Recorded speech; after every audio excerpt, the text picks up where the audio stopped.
సమస్త మహిమ ఘనత ప్రభావములు జీవం గల దేవునికే చెల్లునుగాక. మన ప్రభువును రక్షకును జీవాధిపతి అయిన యేసుక్రీస్తు నామంలో మీ అందరికి కూడా శుభవందనాలు తెలియజేస్తూ ఉన్నాను. ప్రియులారా, ఈ హోప్ టీవీ వర్తమానాల్ని కార్యక్రమాల్ని క్రమం తప్పకుండా వీక్షిస్తున్నందుకు ప్రభుపేట మిమ్మల్ని అభినందిస్తూ ఉన్నాను. ఈ జెమ్స్ ఇన్ జెనిసిస్ ఆదికాండంలో ఆణిముత్యాలు అనే ఈ శీర్షిక ద్వారా దేవుడు అనేక ఆత్మీయ పాఠాలు మనకు నేర్పిస్తూ ఉన్నారు. ఈరోజు మనం నేర్చుకోబోయే అంశం పేరు ప్రిన్సెస్, రాకుమార్తె. ఈ యొక్క అంశం గురించి ధ్యానించే ముందుగా ప్రార్థన చేసుకుని మనం ముందుకు వెళ్దాం. మహాపరిశుద్ధుడా, ప్రేమగల మా తండ్రి, మీ పరిశుద్ధమైన ఉన్నతమైన నామమునకు స్తుతులు స్తోత్రములు ఆరోపించున్నాము. ప్రేమగల తండ్రి, ఈ సమయంలో మీ దేని దాసునని నేను మీ పక్షం నిలబడి మాట్లాడినగా మీరే నాతో మాతో మాట్లాడండి. మీ నోటికి నన్ను బోరుగా వాడుకోమని యేసుక్రీస్తు నామం పెట్టి వేడుకొంచున్నాం పరమ తండ్రి, ఆమేన్. ఆదికాండము 12వ అధ్యాయము 1 నుండి 4 వచనాల్లో మనం చూసినట్లయితే, జెనసిస్ చాప్టర్ 12 వర్సెస్ 1-4. యెహోవా, నీవు లేచి నీ దేశము నుండి, నీ బంధువుల యొద్ద నుండి, నీ తండ్రి ఇంటి నుండి బయలుదేరి నేను నీకు చూపించు దేశమునకు వెళ్ళుము. దేవుడు అబ్రహాముతో నేను నీకు చూపించు దేశమునకు వెళ్ళుము అని చెప్పినప్పుడు అబ్రహాము దేవుని యొక్క మాటకు విధేయుడయ్యాడు. దేవుడు అన్నారు, నేను నిన్ను ఆశీర్వదిస్తాను, నువ్వు నా మాట ప్రకారంగా నువ్వు ముందుకు వెళ్ళినట్లయితే నేను నిన్ను ఆశీర్వదిస్తాను, నేను నీకు తోడుగా ఉండి నడిపిస్తాను, సమస్త జనములు కూడా నీ యొక్క వంశావళిని బట్టి నీ యొక్క కుటుంబం బట్టి ఆశీర్వదించబడతారు అని దేవుడు సెలవిచ్చినప్పుడు దేవుని యొక్క మాట ఈ అబ్రహాముకు వచ్చినటువంటి వేళ అతని వయస్సు 75 సంవత్సరాలు ఈడుగలవాడైన. 75 సంవత్సరాల వయసులో ఉన్నప్పుడు దేవుడు అబ్రహాముతో నీ యొక్క ఇంటి నుండి, నీ స్వదేశం నుండి విడిచి నేను చూపించు దేశంలోకి వెళ్ళమన్నప్పుడు అబ్రహాము విధేయుడై బయలుదేరడానికి సిద్ధపడి ఉన్నాడు. ఆదికాండం 12వ అధ్యాయం 5వ వచనంలో మనం చూసినట్లయితే, జెనసిస్ చాప్టర్ 12 వర్స్ 5, అబ్రాము తన భార్య అయిన సారయిని, తన సహోదరుని కుమారుడైన లోతును, హారాన్లో తానును వారును ఆర్జించిన యావదాస్తిని, వారు సంపాదించిన సమస్తమైన వారిని తీసుకొని కనాను దేశమునకు వెలుటకు బయలుదేరి కనాను దేశమునకు వచ్చిరి. ఎప్పుడైతే దేవుడు చెప్పారో దేవుని మాటకు విధేయుడై దేవుడు నన్ను ఎక్కడికి వెళ్ళమంటే అక్కడికి వెళ్ళడము, దేవుడు నా కొరకు ఏర్పాటు చేస్తున్న ప్రదేశమే నాకు శ్రేయస్కరమైన ప్రదేశమని అబ్రహాం నమ్మాడు. దేవుని యొక్క మాట కొరకు నిలవబడ్డాడు. అయితే ఎప్పుడైతే దేవుడు ఇలా మాట్లాడి ఉన్నారు, దేవుడు మనలను వేరే దేశానికి వెళ్ళమన్నారు, వేరే ప్రాంతానికి దేవుడు నడిపిస్తా అన్నారని చెప్పినప్పుడు శారాతో ఈ యొక్క విషయాలను భర్తగా తను పంచుకున్నప్పుడు శారా అబ్రహాంతో, దేవుడు నీతో మాట్లాడారంటున్నావు, ఓకే, నీకు ఎక్కడైతే దేవుడు చెప్పారో నువ్వు అక్కడికి వెళ్ళు, నీతో పాటు వీళ్ళందరిని తీసుకుని వెళ్ళు, నేను ఇక్కడే ఉంటాను, కుటుంబానికి దగ్గరలో ఉంటాను, మన బంధువుల దగ్గరలోనే ఉంటాను, నువ్వు ఏ దేశానికి వెళ్తున్నావో ఎక్కడికి వెళ్తున్నావో ఒక ఊరు పేరు చెప్పడం లేదు, ఏ పేరు చెప్పడం లేదు, ఎక్కడికి వెళ్దామయ్యా అని ఆమె కొంచెం నిరుత్సాహపరచవచ్చు, కానీ అలా అనలేదు. శారా తన భర్తతో కలిసి వెళ్ళింది. తన యొక్క భర్త యొక్క విశ్వాసాన్ని ఆమె అనుసరించింది. తన యొక్క విశ్వాసాన్ని అనుసరించడం చేత అబ్రహాముతో పాటు శారా కూడా విశ్వాస వీరురాలు, విశ్వాస పాలిభాగస్తురాలు. ఈమె శారా విశ్వాస వీర వనిత. ఆదికాండం 12వ అధ్యాయం 8వ వచనం మనం చూసినట్లయితే, జెనసిస్ చాప్టర్ 12 వర్స్ 8, అక్కడి నుండి అతడు బయలుదేరి బేతేలునకును తూర్పునున్న కొండకును చేరి పడమటనున్న బేతేలునకును తూర్పునున్న హాయికిని మధ్యన గుడారం వేసి అక్కడ యెహోవాకు బలిపీఠము కట్టి యెహోవా నామమును ప్రార్థన చేసెను. ఇక్కడ అబ్రహాము తను దేవుడు నడిపించిన ఈ ప్రదేశానికి చేరుకున్న తర్వాత ఇక్కడ బేతేలునకును హాయికిని మధ్య గుడారం వేసి అక్కడ యెహోవాకు బలిపీఠం కట్టినట్లుగా మనం చూస్తున్నాము. దేవునికి బలిపీఠం కట్టి ప్రార్థన చేసినట్లుగా మనం చూస్తున్నాం. అబ్రహాం తన ప్రయాణాన్ని కొనసాగిస్తూ దక్షిణానికి వెళ్ళాడు. మళ్ళీ అతని విశ్వాసానికి పరీక్ష వచ్చింది. ఆ పరీక్ష ఏంటంటే కొంతకాలం తర్వాత ఈ యొక్క ప్రాంతంలో కరువు రావడం మొదలైంది. వర్షాభావం తక్కువ ఉంది. దాని చేత వర్షాభావం వలన ఈ వర్షం లోటు వలన లోయల్లోని ఏర్లన్నీ కూడా ఎండిపోయాయి. పచ్చిక బయల్లోని గడ్డి ఎండిపోతుంది. మందలకు బయళ్ళలో మేత లేదు. అటువంటి పరిస్థితిలో అబ్రహాము ఆహారం లేక శిబిరమంతా అలమటించే పరిస్థితి వస్తుందని అబ్రహాము దగ్గరలో ఉన్నటువంటి ఐగుప్తు దేశానికి బయలుదేరాడు. ఐగుప్తులోకి వెళ్ళినటువంటి అబ్రహాము ఈ యొక్క కరువు వలన కనానులో దేవుడు ఇక్కడ తీసుకొచ్చారు. ఈ కనాను ప్రదేశానికి దేవుడు ఇక్కడ సమృద్ధినిస్తా అన్నారు. కానీ ఏమిటి, రాగానే కొంతకాలానికే కరువు ఏర్పడింది. పరిస్థితులు ఏం బాగోలేదు. మరలా నేను ఎక్కడి నుంచి వచ్చానో నా స్వజనుల యొద్దకు నేను వెళ్ళిపోతాను, నా సొంత దేశానికి వెళ్ళిపోతాను అనుకోలేదు. కానీ అబ్రహాము దేవుని చిత్తాన్ని అడిగి ఉన్నాడు. అయితే ఐగుప్తులో దగ్గరలో ఉన్నటువంటి ఐగుప్తులో సమృద్ధి ఉందని కొంతకాలం అక్కడ ఉండడానికి వెళ్ళాడు, కానీ అక్కడే ఉండిపోవడానికి వెళ్ళలేదు. ఐగుప్తులో కనానుకి దగ్గరలో తాత్కాలిక ఆశ్రయం పొంది అనంతరం దేవుడు నియమించిన కనానుకు తిరిగి వెళ్ళాలని అతడు ఉద్దేశించుకొని ఉన్నాడు. అయితే కొన్నిసార్లు మన జీవితాల్లో మనము దేవుడు చెప్పిన ప్రదేశానికి వెళ్ళినప్పుడు, దేవుని యొక్క మాట ప్రకారంగా వెళ్తున్నప్పుడు కొన్నిసార్లు కష్టాలు గుండా వెళ్తూ ఉంటాం, కొన్నిసార్లు శ్రమలు గుండా వెళ్తూ ఉంటాం. కానీ ఆ సమయంలో దేవుడు నాకు తోడుగా ఉన్నట్లయితే నాకు ఎందుకు ఈ శ్రమలు వస్తున్నాయని కొన్నిసార్లు ఆందోళన పడే పరిస్థితి సాతాను తీసుకొస్తూ ఉంటాడు. కానీ విశ్వాసాన్ని విడిచిపెట్టకుండా అబ్రహాం వలె దేవుని చిత్తం మీద ఆధారపడి దేవుడు పిలిచిన వాడు నమ్మదగిన వాడని నమ్మదగిన దేవుడిని విడిచిపెట్టకుండా దేవుడు ఒక శ్రమ గుండా మనల్ని వెళ్ళనిస్తున్నారంటే మనలను శుద్ధ సువర్ణం వలె మార్చుతున్నారని, కష్టాల కొలుములో దేవుడు మనల్ని పరీక్షిస్తున్నప్పుడు మనం శుద్ధ సువర్ణంగా మన యొక్క విశ్వాసం పరిపూర్ణమవుతుందని మనం నమ్మాలి. అయితే అబ్రహాము ఆ యొక్క ఐగుప్తులోనికి వెళ్ళిన తర్వాత తన యొక్క బలహీనతల్ని బయలుపరిచి తమ ప్రవర్తనను పరిశోధించే స్థానంలోనికి దేవుడు తీసుకుని వస్తున్నప్పుడు దేవుడు లోపాలను సవరించుకోవడానికి అవకాశం ఇస్తూ ఉన్నారు. అయితే అబ్రహాము ఐగుప్తు దేశంలోనికి వెళ్ళినప్పుడు ఆదికాండం 12 అధ్యాయం 10 నుండి 13 వచనాలు మనం చూసినట్లయితే, ఆదికాండము జెనసిస్ చాప్టర్ 12 వర్సెస్ 10 to 13. అప్పుడు ఆ దేశంలో కరువు వచ్చెను. ఆ దేశంలో కరువు భారంగా ఉన్నందున అబ్రహాము ఐగుప్తు దేశంలో నివసించుటకు అక్కడికి వెళ్ళెను. అతడు ఐగుప్తులో ప్రవేశించుటకు సమీపించినప్పుడు అతడు తన భార్య అయిన సారయితో, ఇదిగో నీవు చక్కని దానివని ఎరుగుదును. ఐగుప్తీయులు నిన్ను చూచి ఈమె అతని భార్య అని చెప్పి నన్ను చంపి నిన్ను బ్రతకనిచ్చెదరు. నీ వల్ల నాకు మేలు కలిగినట్లు నిన్ను బట్టి నేను బ్రతుకున్నట్లును నీవు నా సహోదరువని దయచేసి చెప్పుమనను.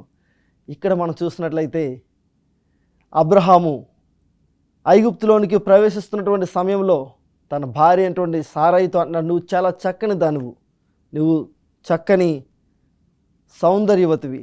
అయితే ఐగుప్తీయులు నిన్ను చూసి నేను నీ భర్తనని తెలిస్తే వారు నన్ను చంపేసి నిన్ను బ్రతకనిస్తారేమో అనే ఆ యొక్క అవిశ్వాస ఆందోళనతో కూడినటువంటి ఆలోచనలను బయలుపరుచున్నాడు. ఆ సమయంలో అబ్రహాము ఐగుప్తులోనికి వెళ్తున్నప్పుడు తన భార్యతో, తన సోదరి నీవు నా సహోదరివి అని చెప్పు అని చెప్పినాడు. వాస్తవానికి ఇది షారాయి అబ్రహాము యొక్క సహోదరిగా కూడా వస్తుంది. ఇది వాస్తవానికి నిజమే, కానీ సంపూర్ణంగా చెప్పాలంటే షారాయి అబ్రహాము యొక్క తండ్రి అయినటువంటి తెరహు కుమార్తె కానీ తన యొక్క తల్లికి పుట్టలేదు కనుక ఒక రీతిగా సహోదరి అవుతుంది. కానీ అయితే మనం చూస్తున్నాము ఇదివరకు వాక్య భాగాల్లో కయీను తన యొక్క సోదరిని పెళ్లి చేసుకున్నట్లుగా. అయితే మొదట్లో దేవుడు తమ సోదరుల్ని పెళ్లి చేసుకోవడానికి దేవుడు అనుమతించున్నారు. కానీ తర్వాత లేవీ కాండానికి వచ్చినప్పటికీ దేవుడు ఇంకా ఆ రీతిగా చేసుకోవద్దని దేవుడు ఆజ్ఞ ఇచ్చినట్లుగా మనం చూస్తూ ఉన్నాం. అయితే సారయి తన సోదరిని చెప్పడంలో తాను అబద్ధం ఆడటం లేదని, ఎందుకంటే ఆమె తన తల్లికి పుట్టకపోయినా తన తండ్రికి పుట్టిందేనని సమర్థించుకున్నాడు అబ్రహాము. కానీ వారి వాస్తవ సంబంధం విషయంలోని ఆ దాపరికము వంచన. ఎందుకంటే అబ్రహాము తన యొక్క విశ్వాసం బట్టి దేవుడు కాపాడతారని రూఢిగా నమ్మి ఆమె నా భార్య అని చెప్పవలసింది. కానీ అబ్రహాము ఇక్కడ కొంచెం తత్తరపాటు పడినట్లుగా మనం చూస్తూ ఉన్నాము. అయినప్పటికీ ఇక్కడ మనం చూసినప్పుడు ఆదికాండము 12 అధ్యాయము 17 వచనాలు మనం చూస్తే, జెనసిస్ చాప్టర్ 12 వర్సెస్ 15 and 17, ఫరో యొక్క అధిపతులు ఆమెను చూచి ఫరో ఎదుట ఆమెను పొగడిరి, గనుక ఆ స్త్రీ ఫరో ఇంటికి తేబడెను. అయితే యెహోవా అబ్రాహాము భార్య అయినటువంటి సారాయిని బట్టి ఫరోను అతని ఇంటి వారిని మనోవేదన చేత బాధించెను. ఎప్పుడైతే ఈమె సారాయి అబ్రహాం యొక్క సోదరని ఫరో తెలుసుకున్నాడో, ఫరో ఎదుట అతని సేవకులు సారాయి యొక్క అందం గురించి పొగడి ఉన్నారో, అయితే ఫరో అనుకున్నాడు ఆమెను తన భార్యగా చేసుకుందామని తన యొక్క అంతఃపురానికి తీసుకుని వచ్చి ఉన్నాడు. కానీ ఇంకా పెళ్లి చేసుకోలేదు. కానీ పెళ్లి చేసుకునే ఆలోచనలో ఉన్నాడు. అంతలోనే దేవుడు కలుగు చేసుకొని దేవుడు ఫరోని గద్దించున్నారు. న్యాయవర్తనలో ఏ కొద్దిపాటి వక్రత కూడా దేవునికి సమతం కాదు ప్రియులారా. అబ్రహాం విశ్వాసంలోని లోటుపాట్ల మూలంగా సారాయి గొప్ప ప్రమాదంలో చిక్కుకుంది. అయితే విశ్వాసంలో కొంచెం తత్తరపాటు పడి ఉన్నాడు. అయితే దేవుడు కలుగు చేసుకుని దేవుడు సారాయిని అద్భుత రీతిలో కాపాడి ఉన్నారు. అయితే దేవుడు ఎప్పుడైతే ఫరోను గద్దించున్నారో, ఫరో అంటున్నాడు అబ్రహామును పిలిచి, నీవు చేసిందేమిటి? ఈమె నీ భార్య అని నాకెందుకు తెలపలేదు? ఈమె నా సహోదరి అని ఎలా చెప్పితివి? నేను ఆమెను నా భార్యగా చేసుకుందునేమో. అయితేనేమి, ఇదిగో నీ భార్య, ఈమెను తీసుకొని పొమ్ము. అయితే ఎప్పుడైతే దేవుడు గద్దించారో ఫరో, అబ్రహాము దేవుని యొక్క ప్రవక్తని గుర్తించాడు. ఫరో దేవునికి భయపడ్డాడు. వెంటనే తన భార్య అయినటువంటి సారాయిని అబ్రహాముకు అప్పగించి, ఇదిగో నీ భార్య, ఇంకో కొన్ని రోజులుంటే నేను నా భార్యగా చేసుకుందును.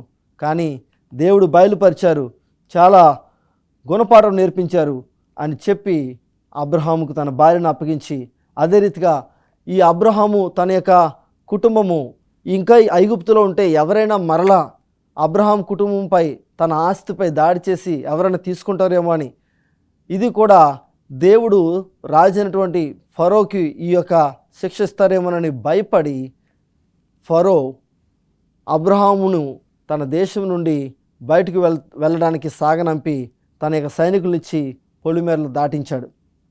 అయితే ప్రియులారా, అజ్ఞానం వల్ల రాజు అబ్రహాంకి గొప్ప హాని చేయడానికి సిద్ధమయ్యాడు. కానీ దేవుడు కలుగు చేసుకొని మహాపాతకం చేయకుండా రాజును కాపాడాడు.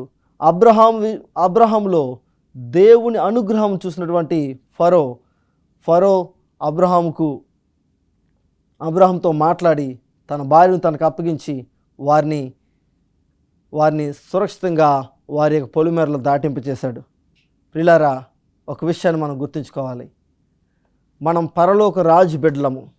పరలోక రాజు బిడ్డలో ఏ ఒక్కరికి అన్యాయం జరిగినా అది ప్రమాదభరితమే. కాబట్టి దేవుడు ఆయన బిడ్డలను అద్భుత రీతిలో కాపాడుచున్నారు.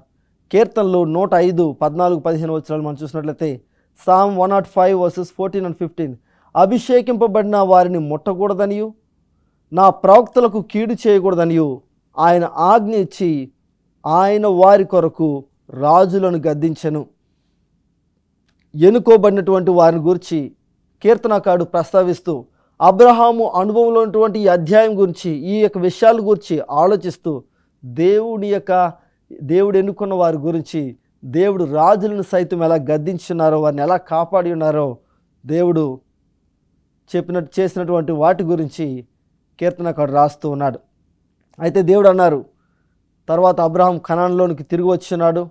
కనానులోకి వచ్చి దాదాపు 25 ఏళ్ళు నివసించిన తర్వాత దేవుడు అతనికి ప్రత్యక్షం ఎలా అంటూ ఉన్నారు, నేను సర్వశక్తి కలిగిన దేవుడను, నా సన్నిధిలో నడుచుచు నిందారహితుడు వేండుము. ఇదిగో నేను నియమించిన నా నిబంధన నీతో చేస్తున్నాను, నీవు అనేక జనములకు తండ్రి వగదు అని చెప్పినప్పుడు అబ్రహాము సాగిలపడి దేవునికి నమస్కారం చేస్తున్నాడు. దేవుడు, నేను నిన్ను అనేక మంది జనములకు అనేక జనములకు తండ్రిగా చేస్తానని చెప్పినారు. అయితే ఈ నిబంధనకు గుర్తుగా అంతవరకు అబ్రామని ఉన్న పేరు దేవుడు అనేక జనములకు తండ్రి అని సూచించే పేరుగా అబ్రహాము అని మార్చినారు. అబ్రాము నుండి అబ్రహాముగా దేవుడు మార్చినారు. సారయి పేరు సారా అయింది. ఎందుకంటే ఆమె జనములకు తల్లి అయ్యుండును, జనములు రాజులు ఆమె వలన కలుగుదురు అని దేవుడు చెప్పిన రీతిగా సారయి పేరుకు అర్థము హెబ్రీ భాషలో మై ప్రిన్సెస్. అయితే దేవుడు సారయి పేరును షారాగా మార్చున్నారు, ప్రిన్సెస్గా మార్చున్నారు. ఆమె అనేక జనములకు తల్లిగా ఉండులాగిన దేవుడు ఆమెను చేసి ఉన్నారు.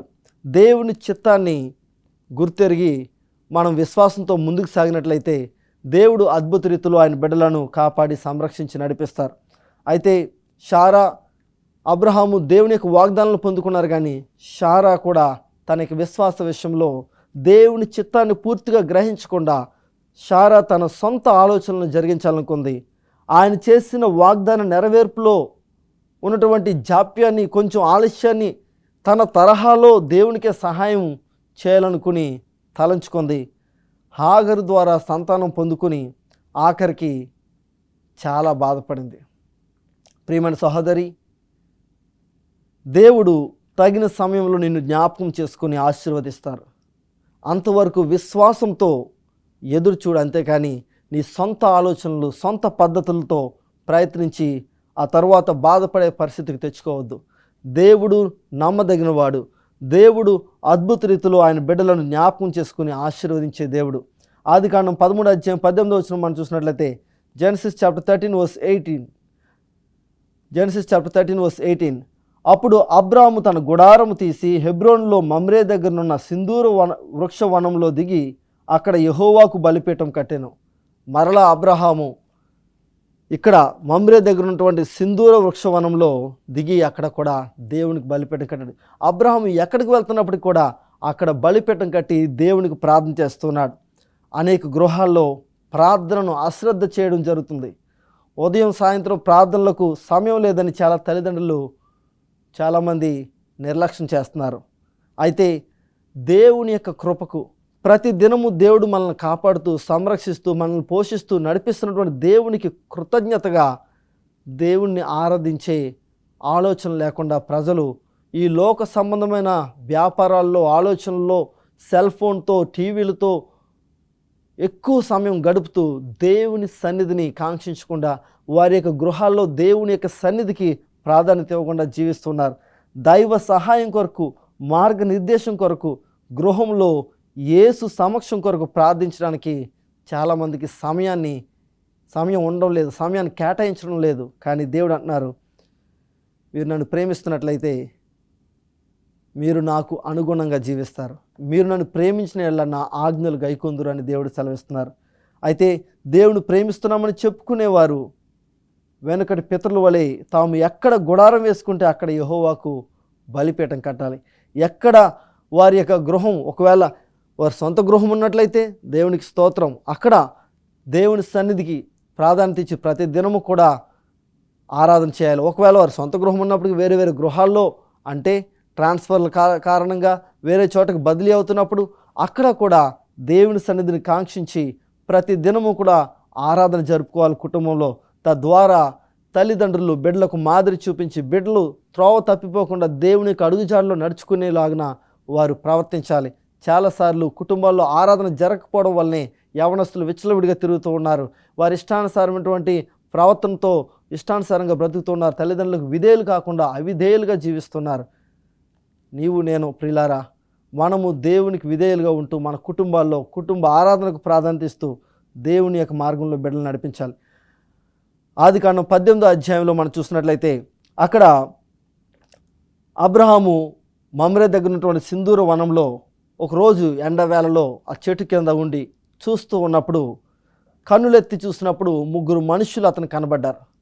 ఆ 3 మనుషులను కూడా ఎదుర్కోవడానికి గబగబా పరుగును వెళ్ళి వారిని ఎదుర్కొని, అయ్యలారా కొంచెం సేపు వచ్చి అలసట తీర్చుకోండి, నేను మీ కొరకు ఆహారం సిద్ధపరుస్తాను, ఆహారం తిని వెళ్ళండి అని చెప్పినారు. అయితే ఇక్కడ మనం చూసినట్లయితే ఆదికాండం 18 6 జెనసిస్ చాప్టర్ 18:6 అబ్రహాము గుడారంలోనున్న సారా యొద్దకు త్వరగా వెళ్ళి నీవు త్వరపడి 3 మాణికల మెత్తని పిండి తెచ్చి పిసికి రొట్టెలు చేయమని చెప్పెను. అబ్రహాము సారా దగ్గరికి వెళ్ళి 3 మాణికల మెత్తని పిండి తెచ్చి రొట్టెలు చేయమని చెప్పాడు. 3 మాణికలు అంటే ఎంత అంటారు? ఈ రోజుల్లో 3 మాణికలు అంటే ఎవరికి సరిగా అర్థం కావట్లేదు. కేజీల్లో చెప్తూనే సరిగా అర్థమవుతుంది. దాదాపు 18 కేజీలని నేను సర్చ్ చేస్తే తేలింది. 18 కేజీలు పిండి. ఆమె ఆలోచించండి ఒకసారి, 1 కేజీ పిండి తీసుకొచ్చి చపాతీలు చేయమంటేనే ఎంత కష్టతరంగా ఉంటుంది. కానీ ఇక్కడ 18 కేజీల పిండి తీసుకొచ్చి నువ్వు చపాతీలు చేయమన్నప్పుడు అబ్రహాము చెప్పిన మాటకు సారా విధేయురాలై వెంటనే అదే తరహాలో అబ్రహాం ఎంత ఆతిథ్యం చేయడానికి ఎంత మంచి మనసు కలిగి ఉన్నాడో అదే మంచి మనసు కలిగి సారా ఆతిథ్యం చేయ మరవలేదు. అతిథులకు చక్కని ఆహారాన్ని తయారు చేసింది. ఆదికాండం 18:8-9 వరకు మనం చూసినట్లయితే జెనసిస్ చాప్టర్ 18:8-9 తరువాత అతడు వెన్నను పాలను తాను సిద్ధం చేయించిన దూడను తెచ్చి వారి ఎదుట పెట్టి వారు భోజనం చేయించుండగా వారి యొద్ద ఆ చెట్టు క్రింద నిలుచుండెను. వాళ్ళ యొద్ద అబ్రహాం నిలువబడి ఉండగా చక్కని ఆహారాన్ని వడ్డిస్తూ వాళ్ళని ప్రేమతో వారికి వడ్డించున్నారు. ఆ సమయంలో సారా గుడారంలో ఉన్నది. సారా గుడారంలో ఉండి వింటూ ఉంది. అయితే ఆ సమయంలో దేవుడు అంటున్నారు, అబ్రహామా నీ భార్య అయిన సారా ఎక్కడ అన్నారు. మీదటికి వచ్చే సంవత్సరం ఈనాటికి నీ యొక్క భార్య గర్భవతి అయి కుమారుని కంటదని వాగ్దానం చేస్తున్నారు. ప్రియులారా, దేవుని యొక్క మాటలు ఎంత నమ్మదగినవి. అయితే సారా ఆ విషయంలో కొంచెం నేను బలం ఉడిగిన దాన్ని ఇది ఎలా సాధ్యం అనుకుంది. కానీ దేవుని మీద విశ్వాసము ద్వారా దేవునికి విశ్వాసం ఉన్న వారికి ఇది సాధ్యమే అని దేవుడు సెలవిస్తున్నారు.